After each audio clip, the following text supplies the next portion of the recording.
Welcome to New Testament Lit. This is lecture 5. We have one more snow day. Everything should be fixed for Wednesday, but for Monday we will do this by YouTube again. What we're going to look at today is John chapter 4 and the Old Testament or the New Testament story, the woman at the well, in light of the Old Testament covenant blessings and curses, and in fact, in light of the Old Testament narrative, when Jesus comes to Shechem in the New Testament and interacts with the woman at the well, he's doing that at a place where a lot of things had happened in the Old Testament. We're going to see in this story that Jesus is very kind in his interaction with the woman at the well. If you compare that to Jesus' interaction with Nicodemus, he's very gruff. He tells Nicodemus, "You're the teacher of Israel and you don't know these things." With the woman at the well, who has been marginalized by society, he is so kind. He almost bends over backwards in his interaction with her, showing that Jesus deals with people the way they need to be dealt with. And this woman needed great grace, and he gives her great grace. So that's what we're going to look at as we work through John chapter 4. I will open the attendance quiz all day Monday as soon as I post this video Sunday night, and then I'll turn on the attendance quiz and it will go all the way through almost midnight on Monday. And so you have any time to watch it, take the attendance quiz once you watch it. But do turn in your homework. If you chose to do this as one of your 30 homework assignments, do post that. If I remember, I will try to extend that as well. Right now, you'll need to turn it in before 9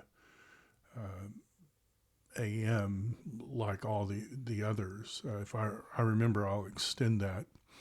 But please do take the attendance quiz after you've watched the YouTube video. So what we're going to look at today, we're going to contrast this story with stories in the Old Testament. There's a story about Dinah that is very interesting when you compare that story with this story. We'll look at the covenant blessings and covenant curses in the Old Testament at this very place where Jesus interacts with the woman at the well on more than one occasion. There was a ceremony, a covenant blessing and covenant cursing ceremony, and that ceremony brings a lot of light to the grace that Jesus shows this woman who clearly has been a covenant breaker, and yet Jesus is able to show her great grace at the very spot where in the Old Testament, if you had broken God's law, you were cursed by these curses in Deuteronomy. We will also see how Jesus makes the Bible make sense when you look at what Jesus came to do and how he's interpreting so much of the Bible. Jesus makes the entire Bible make sense. So this is our passage.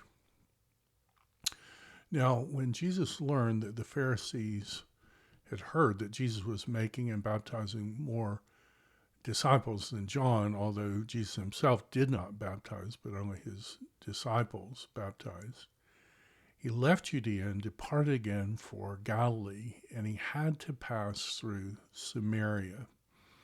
So he came to the town of Samaria called Sychar, near the field that Jacob had given to his son Joseph. Jacob's well was there, so Jesus, wearied as he went in from the journey, was sitting beside the well, and it was about the sixth hour. Now, what's important about that is Samaria was ethnically different from the Jewish surrounding culture. In 722, when the northern kingdom had been sacked and all the 10 tribes of the north went into captivity, eventually most of those tribes were assimilated. And in their place, the Assyrian king had brought in foreigners. And so the foreigners claimed the worship of the Lord as their own, and even rewrote the Old Testament to favor Samaria. We have it, it's called the Samaritan Pentateuch. But in the eyes of the Jewish nation, the Samaritans were a cult. They claimed to be God's people, but they were claiming that falsely. And because the Jewish people had that understanding or thought that about the Samaritans, there was great racism between the Samaritans and the Jews, and there was not much interaction that happened between the two. And yet Jesus chose to go to Samaria. And when he went through, he's meeting a woman who herself is marginalized in that group of people. She was an outcast, so she's coming in the middle of the day, not the normal time that you come to draw water. And Jesus is there and begins to talk to her. What's interesting about the term Sychar is we're not exactly sure what it means. If it comes from this word in the language, it means something like falsehood. And you can probably see why Jewish people would call what they believed outsiders and people who had rewritten the Bible to favor their own views. Another possibility, if this is the background of the word, it would mean something like drunkard. It's almost like the name of this town is Margaritaville or something like that. This is not a well-respected place by the Jews, and this woman, even in the people of her own culture, is a woman who's not respected at all. Now, Jerome helps us here. Jerome was a scholar who lived in the 300s. He translated the Bible into Latin. That translation is called the Vulgate. We have it still to this day. He lived in Bethlehem and he researched the different areas there, and he connects for us that this place Sychar and the place Shechem are the same place, the southeast foot of Mount Ebal. Our excavations today have proven that Jerome was right in that connection. Now, when we come to the Bible, it's very helpful to realize that these stories are retelling. So you have a story, and then a story builds, and a greater story, and a greater story. And so by the time we get to the New Testament, all of these stories are being read in light of the other stories. And so we've seen Noah function as a new Adam. He fails to produce a race of people who will worship God. David is God's son in the Old Testament, but he fails to produce people who are completely in love with God and want to follow his ways. And so when we come to the New Testament and we realize these stories are retelling, we need to read the New Testament stories in light of the Old Testament. And when we come to this place, to Jesus' interaction with the woman at the well, there are other stories that had happened in this exact place. We want to look at those stories. This is the actual well, believe it or not, where this story happened. There's a church built over the top of it today. That well is 117 feet deep. Think of an 11-story building or something like that. And this well was dug by Jacob, and people have known this exact place for thousands and thousands of years. When we come to the Old Testament story and people meeting women at wells, well, this was a place where a lot of people ended up finding their wives at a well. And if we just think about where that happened, Abraham's servants find Isaac's wife at a well, and she volunteers to draw water. Jacob falls in love with Rachel at a well, and she's drawing water. Moses falls in love with Zipporah, whom he marries, and that happens at a well. And so we come to this story, and it's interesting that the Bible is clear that Jesus doesn't marry a woman on earth, but it is interesting that Jesus' love transforms an immoral woman at a well. So when we're reading this stories, just right off the bat, we're kind of thinking, well, how does this Jesus and a woman at a well, how does that relate to all these other Old Testament passages? And when we come to this place, there's some really bad things that had happened, particularly at this particular place. And it involved immorality, and it involved violence. And so when we come to this story, the story of Dinah, Dinah is one of the daughters of Jacob.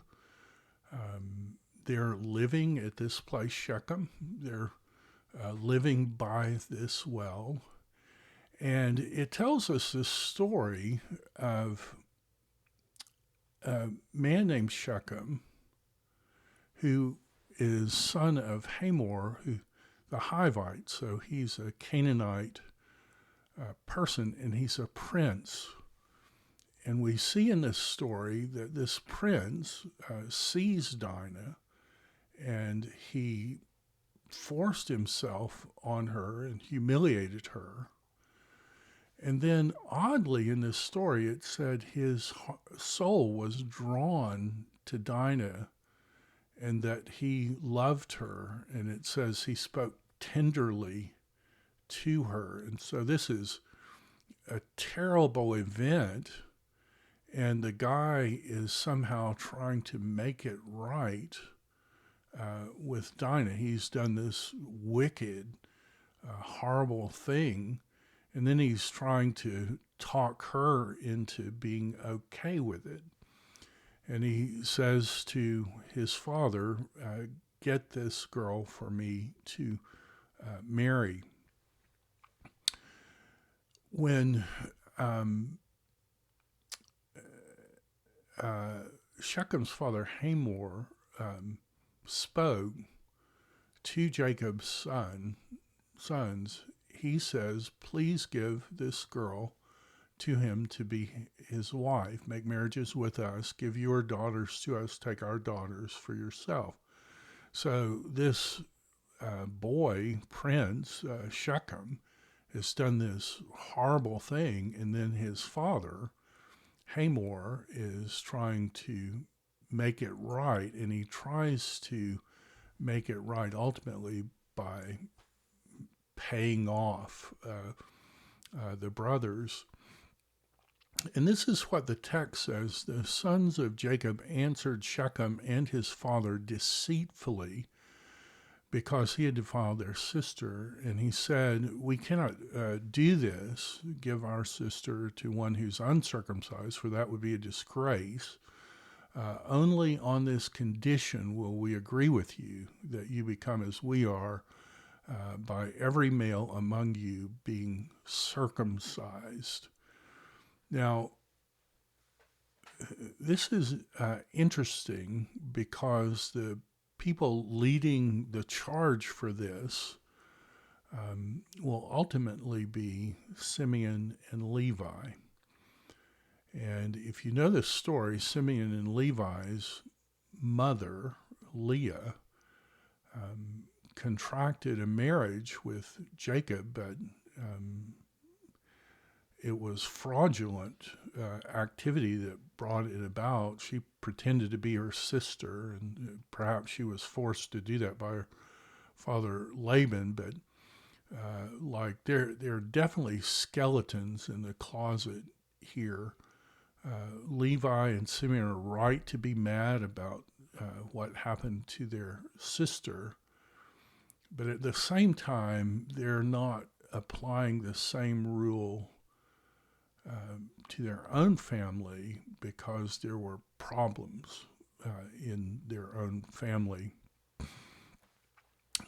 Once the people around Shechem agree to be circumcised, Levi and Simeon wait until the people are just in enormous pain, and then they kill everyone.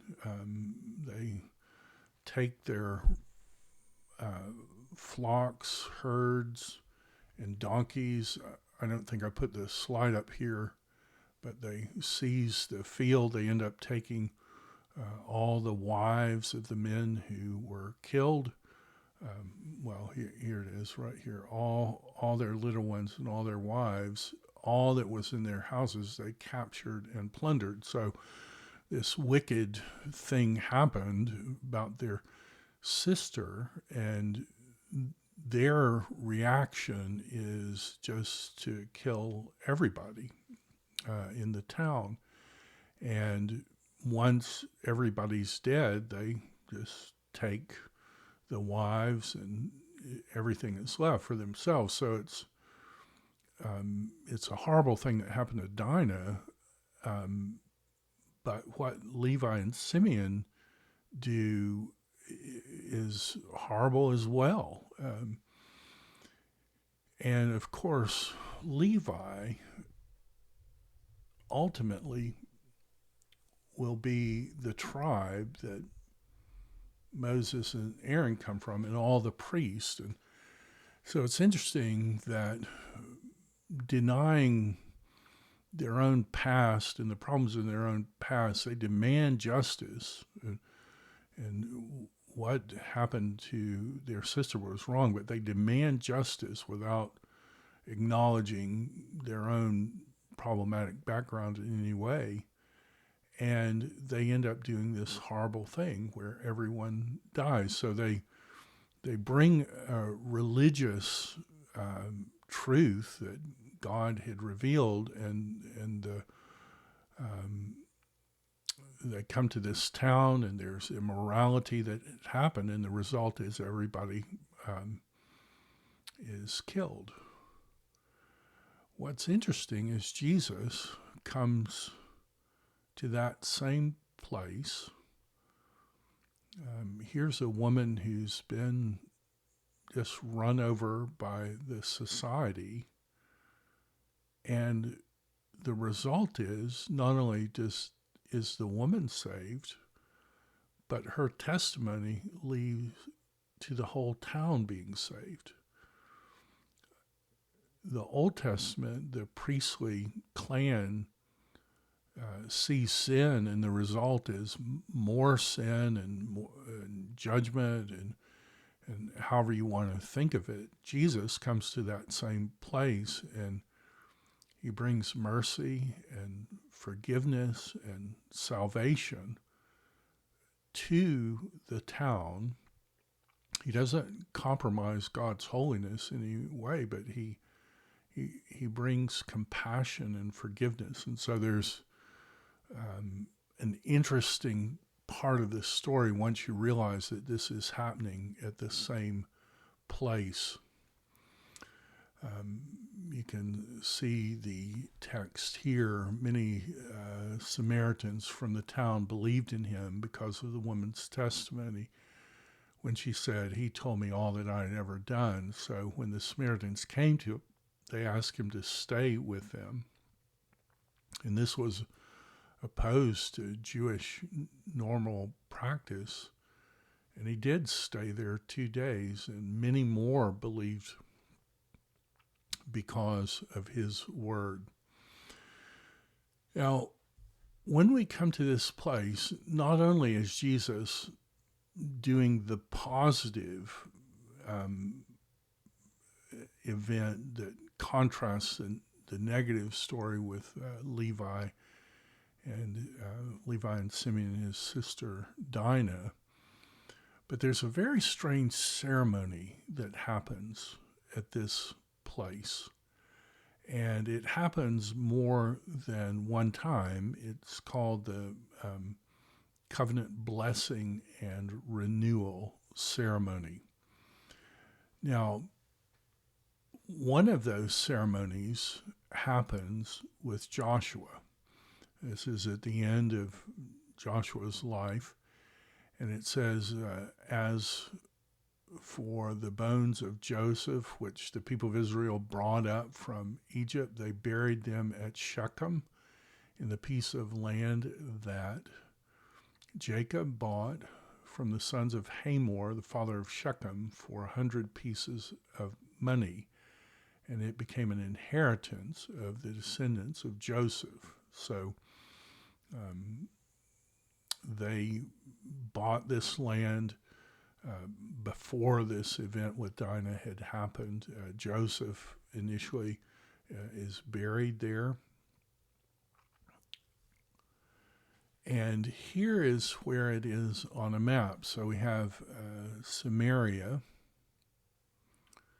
and then we've got Mount Ebal. That's going to be the Mount of Cursing, and Mount Gerizim.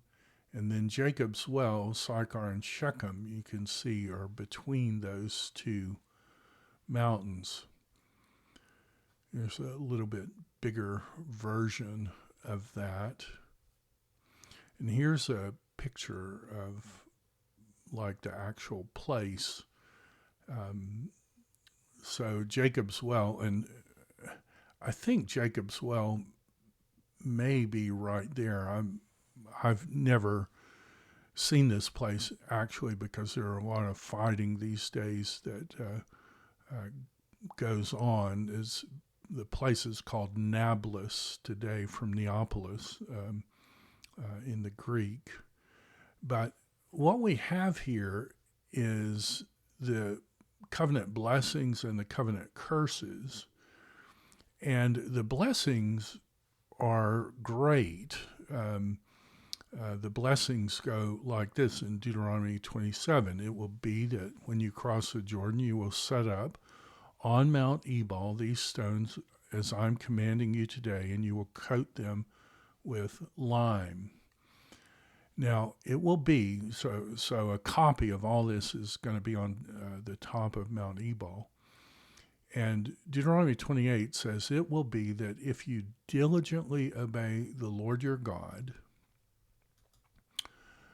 by being careful to do all his commandments, which I command you today, the Lord will set you high above all the nations of the earth. So On these mountains is a reminder, hey, if you follow God's law, God's going to bless you.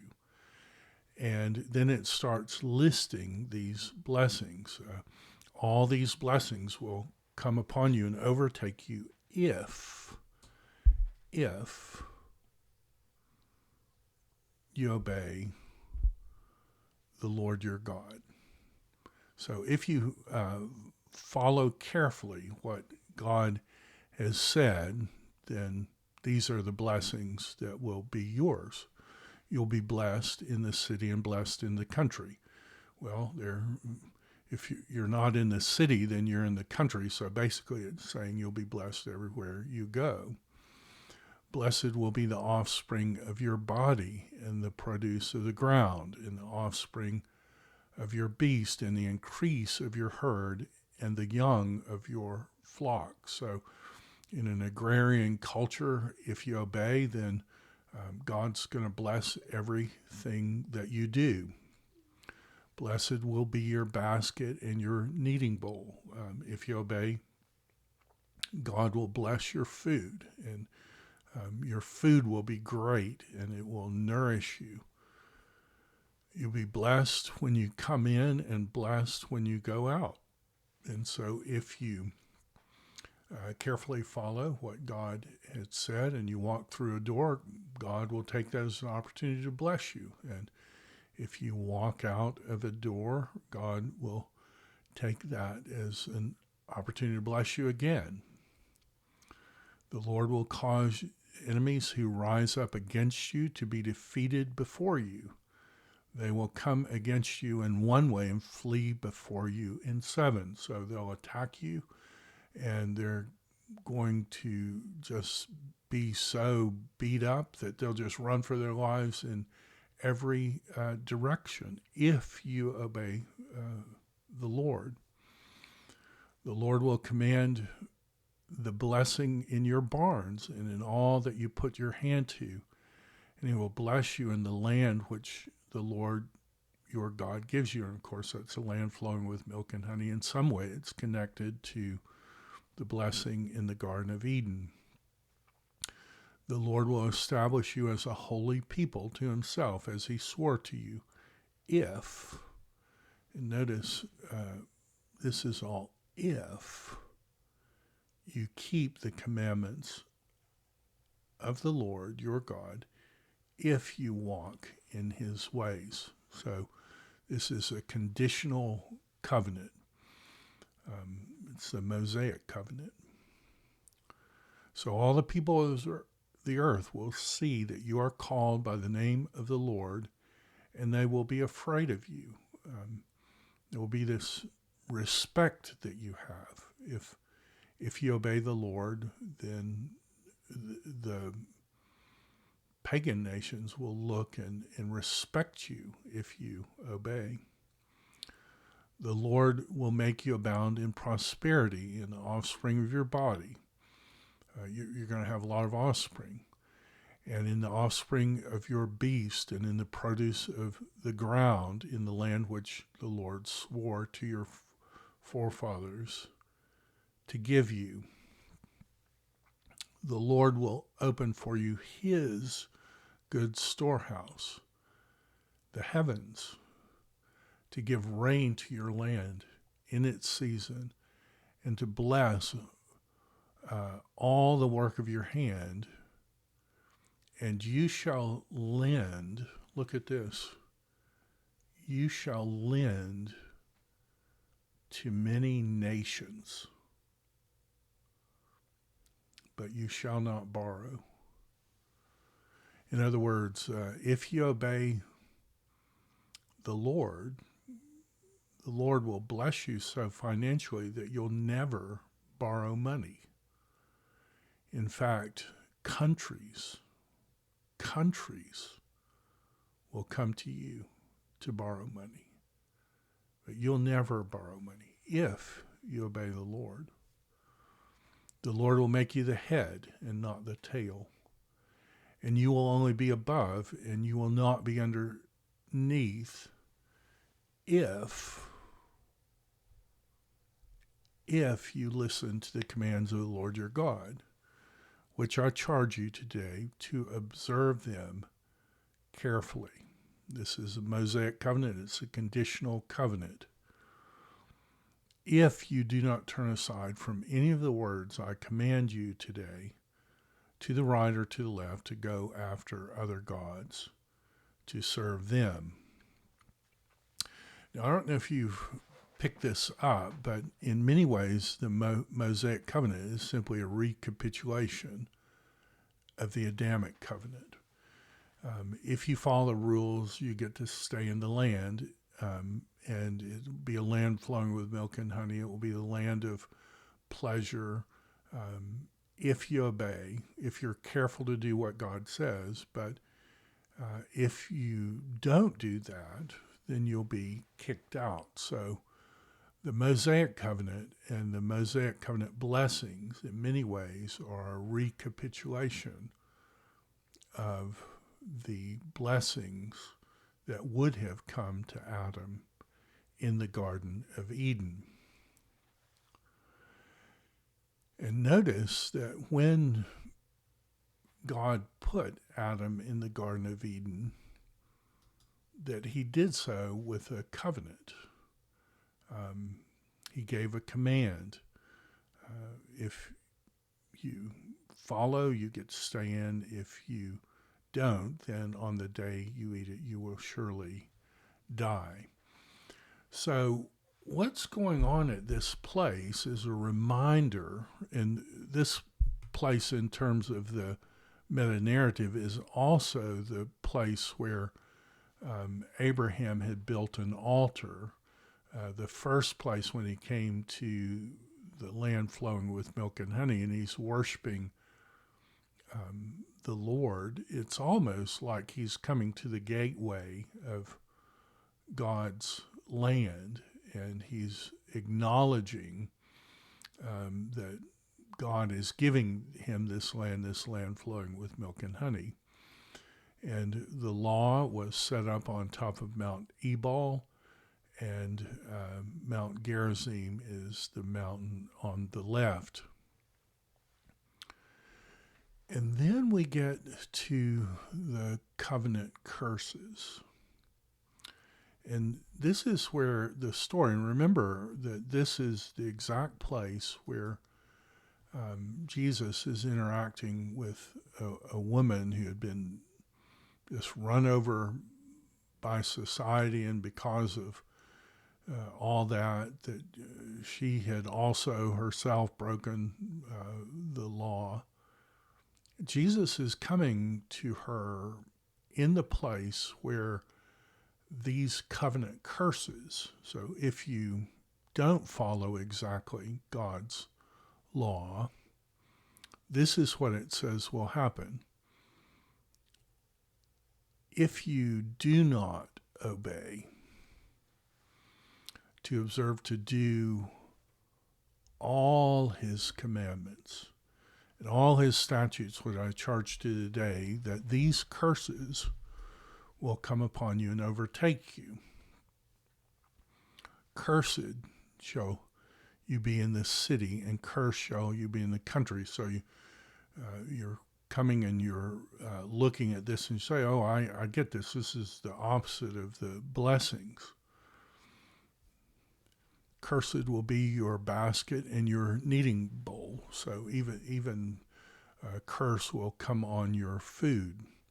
Cursed will be the offspring of your body, the produce of your ground, the increase of the herd, the young of your flock. Cursed you will be when you come in, and cursed shall be when you go out. You walk through a door and you've chosen to live contrary to God's law and God's will, then you walk through a door, it brings a curse. You walk out of a door, it brings a curse. If you're not following the Mosaic covenant, the Edenic covenant, the Lord will send upon you curses and confusion and rebuke in all that you undertake to do until you are destroyed and until you perish quickly on account of the evil of your deeds.